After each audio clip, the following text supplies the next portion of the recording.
the North Star for us at Cognito is the patient. And I don't know if we could be more excited that the idea that there is a safe, effective, at-home therapy for, over 5 million patients that are struggling with mild and moderate Alzheimer's. So we're incredibly excited about what the future holds.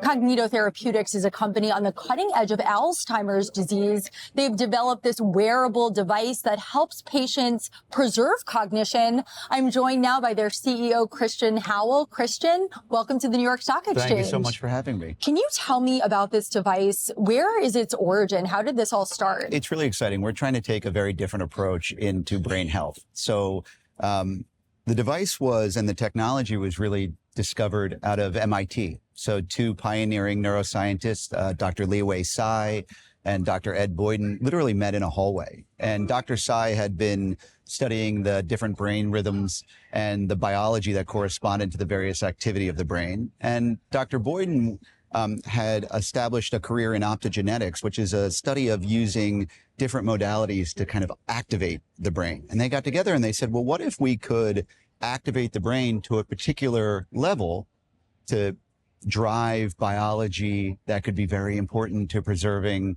cognition and function. And that really gave the start to Cognito. And so they really went about answering a series of questions. One, is an active brain a healthier brain? And they said, yes, it was.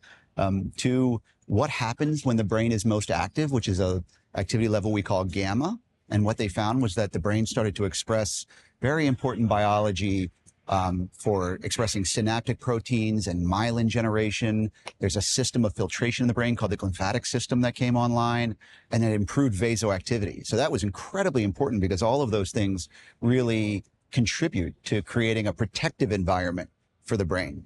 Then they started asking questions about particular diseases, and that's when they came to Alzheimer's disease, and they said, boy, it looks like patients are really restricted in their ability to get to that activity level and therefore drive that biology.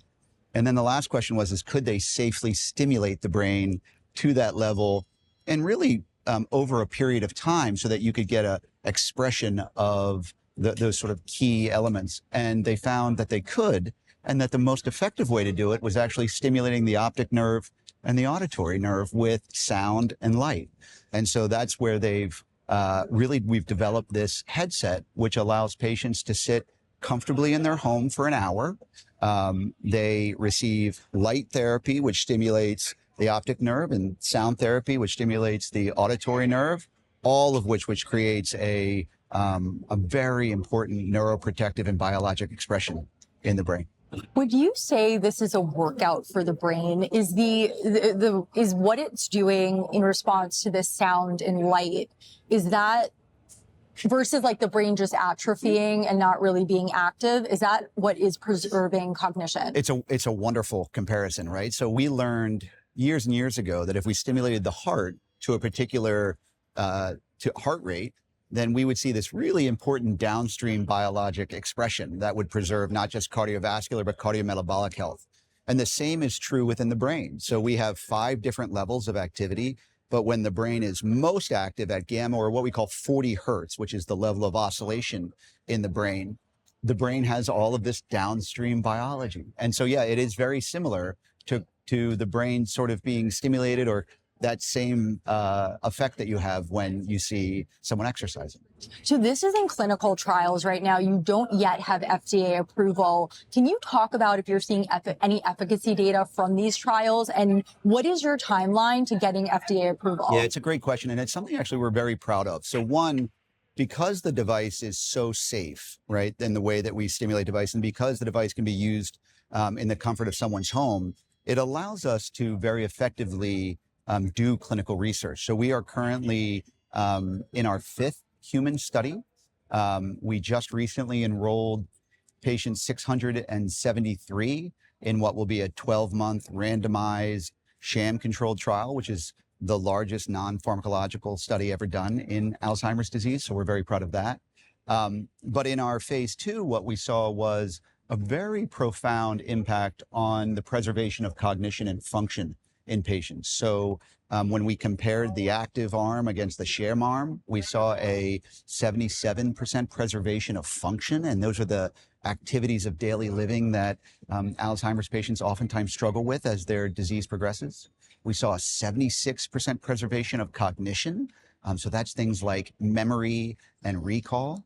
And then we saw a 69% preservation of overall brain volume, which is incredibly important because what that tells us is that biology around myelin and the protective sheath of the neuron, we're keeping the brain healthy, and therefore we're protecting it against the progression of the neurodegenerative condition. So we're incredibly excited. We received breakthrough designation from the Food and Drug Administration, so we get to work very closely with them as we think about our timeline in bringing this to market.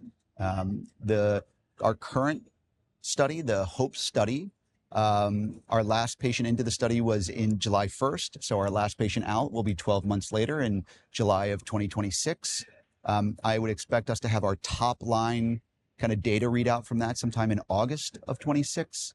The expectation is to submit to the FDA in the October-November timeframe of 2026. And then given our breakthrough status and the level of interactivity we have with the FDA, we're really hopeful for a marketing approval in the early part of 2027. So, and you know, the North Star for us at Cognito is the patient. And I don't know if we could be more excited that the idea that there is a safe, effective, at-home therapy for, you know, over 5 million patients that are struggling with mild and moderate Alzheimer's. So we're incredibly excited about what the future holds. So just to be clear, the study is closed right now. You're not accepting any new patients. That's right. The study is closed right now. Now, I will say, because of the mechanism of action that I just spoke about, right, this idea that we're driving multiple mechanisms within the brain, we believe that there's an opportunity for the exploration of an array of other diseases and conditions, not just other neurodegenerative conditions like Parkinson's and multiple sclerosis, but diseases like brain injury, so stroke or concussion or traumatic brain injury. And then there's data that tells us that this could be also very helpful in potentially in sleep or mood disorders. So the HOPE study is potentially our most recent clinical study in Alzheimer's, but in no way will be our last area of research, not just in Alzheimer's, but more broadly. And how does this device interact with medication? Can it be used as a supplement, and can it be used for people who have treatment-resistant Alzheimer's? At this point, and given the device is investigational, so what we've done in the study is we've tried to really limit any other medication just so we can study the effects of this. But there's nothing that tells us in our data that this couldn't be used in advance of, alongside, or even after some of the disease-modifying therapies that have come to market. And so that is something we will absolutely be exploring in the future. But we are incredibly excited about the progress that's been made in the Alzheimer's space broadly. We've seen new biomarkers come that are helping us diagnose patients earlier. We've seen the amyloid therapies that have come to market that are incredibly important for patients that have been without hope. And we believe that there's a large number of patients that either because of the stage of their disease or different genetic conditions, they're unable to benefit from those therapies. So we think there's an opportunity for us to really help those. So, you know, the device has proven to be incredibly safe. There's nothing that tells us that it couldn't be incredibly beneficial in a combination approach. So yeah, we're very excited, either independently or alongside some of those other innovations. We think there's an opportunity to be impactful. And I know we touched on part of this earlier, but when do you actually think it will be available for patients? Will it be via prescription, and will insurance cover this device? It will be prescribed by a physician. Now, the thing that is exciting is, to date in our trials, what has been required is what is called an MMSE, a mini mental state exam. And we've enrolled patients in our trial that have a score between 15 and 28, which goes from mild all the way to moderate Alzheimer's disease. So a very large percentage of the population. And then we've had a confirmatory blood test for the presence of amyloid plaque using a test called a p-tau 181 or 217. So we, you know, for us, the timeline is, we think in early 2027, we will be submitted to the FDA in 26 and approved by the FDA, hopefully in 2027.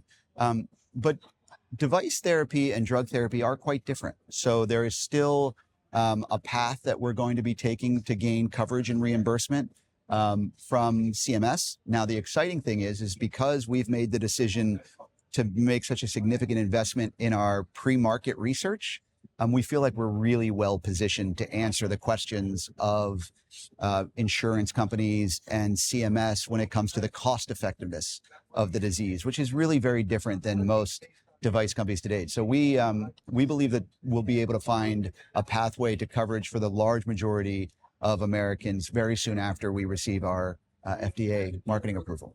Christian Howell, CEO of Cognito Therapeutics, thank you so much for joining us. Thank you so much for having me.